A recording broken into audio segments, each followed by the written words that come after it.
Violence in video games has long been a concern, but new psychology research finds that for gamers, the violence is beside the point. Well, people like video games because they introduce them to worlds where they can feel freedom and where they can feel a sense of accomplishment and competence. It just happens that a lot of games that have those elements are also combat or war-type games and include violence. Previous studies only compared completely different games, so the University of Rochester's Richard Ryan and Andrew Shabilsky altered the same game to change only the level of violence, then compared volunteers' enjoyment. We changed it from a killing game to a game of tag. Instead of falling on the ground in a bloody death, your adversary, once tagged, appears to evaporate, and the pretense is that they're being teleported back to their home base.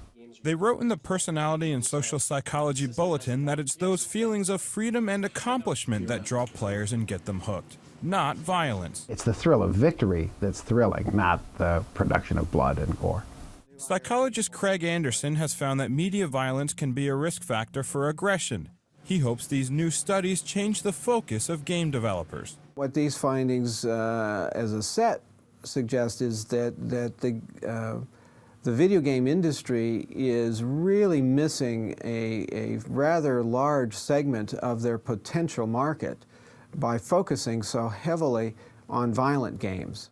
The study looked at volunteers age 18 and up, but the researchers think their findings could reassure parents. Kids who play violent video games may merely be in it for the thrills, not the kills.